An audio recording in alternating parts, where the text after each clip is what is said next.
مجھے عشق ان کے وطن سے ہے، مجھے عشق ان کی گلی سے ہے، مجھے عشق ہے تو علی سے ہے، مجھے عشق ہے تو حسن سے ہے، مجھے عشق ہے تو حسین سے۔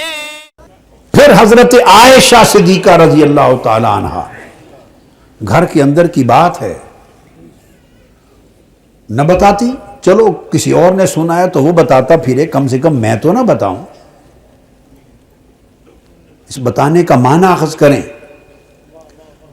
ان عائشہ رضی اللہ تعالی عنہ قالت، قسم کھائی خدا کی اور کہا، ما رأیت افضل من فاطمہ غیر ابیہا۔ حضرت عائشہ صدیقہ فرماتی ہیں، خدا کی قسم میں نے فاطمہ سے افضل ان کے بابا کے سوا کائنات میں کوئی نہیں دیکھا۔ آپ سمجھے؟ میں نے ان کے بابا کے سوا غیر ابیہا، ان کے والد گرامی یعنی تاجدار کائنات کے سوا فاطمہ سے افضل کوئی نہیں دیکھا۔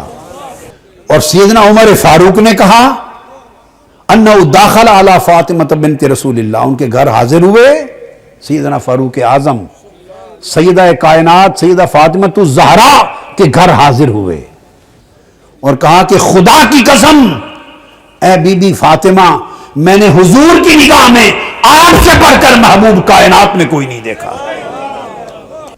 اور یہ سیدنا فاروق اعظم ہی تو ہیں، اور ان کے صاحبزادے عبداللہ بن عمر، ان کے سوا ذخیرہ حدیث میں یہ حدیث کسی اور صحابی سے مروی نہیں، کسی اور سے مروی اگر چھپا جاتے تو یہ حدیث ہم تک پہنچنی نہیں تھی۔ کسی اور صحابی سے یہ حدیث مروی کون سی؟ یہ حدیث کہ سیدنا فاروق اعظم رضی اللہ تعالیٰ عنہ نے فرمایا، پھر انہی سے سن کے ان کے صاحبزادے عبداللہ بن عمر نے کہا کہ سیدنا فاروق اعظم کہتے ہیں، خدا کی قسم میں نے اپنے کانوں سے سنا کہ حضور علیہ السلام حضرت فاطمہ سے مخاطب تھے، اور جب مخاطب تھے تو کہتے تھے، فدا کے ابی و امی یا فاطمہ، فاطمہ تجھ پر میرے ماں باپ قربان ہو جائیں۔ فرمایا، قال قال رسول اللہ الحسن والحسین سیدہ شباب اہل الجنہ، حسن و حسین اہل جنت کے سب جوانوں کے سردار ہیں۔ اب ایک نکتہ اور بتا دوں، جنت میں ہر شخص شباب ہوگا، جنت میں بوڑھا ہوگا ہی کوئی نہیں، اور حسن و حسین جنت کے ہر جوان کے سردار ہیں۔ یا حسین کہو نا، سینہ ٹھنڈا کرو، کہو یا حسین، ہائے ہائے کہو۔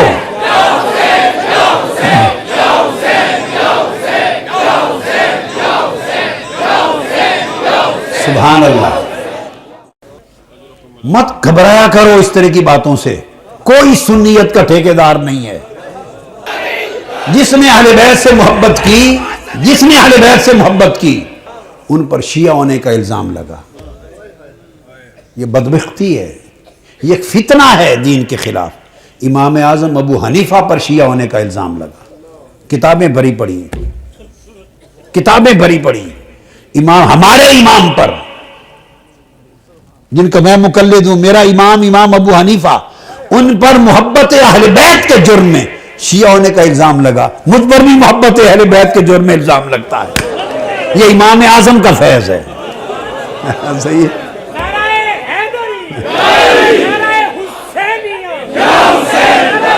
آگے سنیں، آگے سنیں۔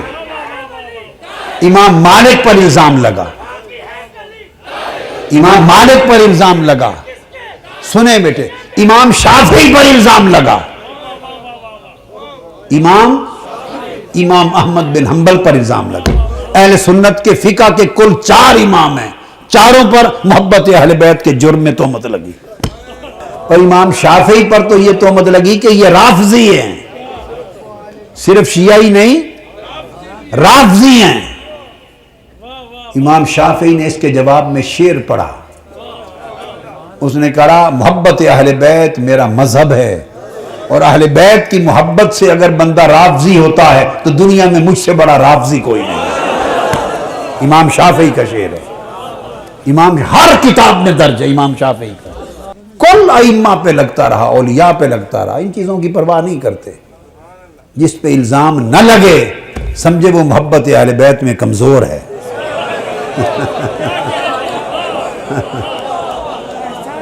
ان چیزوں کی پرواہ نہیں کرتے.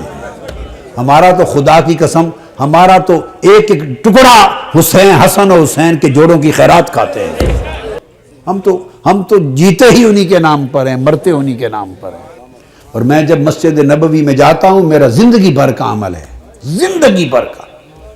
تو سیدہ کائنات کے روضہ اقدس قبر انور کے سامنے جہاں امام زین العابدین بھی ہیں، امام محمد الباقر بھی ہیں، امام جعفر الصادق بھی ہیں، اکٹھے آرام فرمائیں. وہاں کھڑے ہو کے ان سے عرض کرتا ہوں، سامنے گنبد خضرا ہے، ہمیشہ عمر بھر ایک ہی جملہ بولتا ہوں اہل بیت اطہار کو، سیدہ کو، کہ اپنے بابا سے عرض کر دیں ہمارا کتا آیا ہے اور اس کو ٹکڑا ڈال دیں. میں تو آقا کا ٹکڑا بھی ان کا کتا بن کے مانگتا ہوں. ہمارا کتا آیا ہے، اس کو ٹکڑا ڈال دیں. یہ مشن منہاج القرآن اسی اصول پر ہے. یہی سبق سیدنا صدیق اکبر، سیدنا فاروق اعظم، سیدنا عثمان غنی رضوان اللہ تعالی علیہ مجمعین، حضور کے کل خلفائے راشدین کا یہی درس ہے.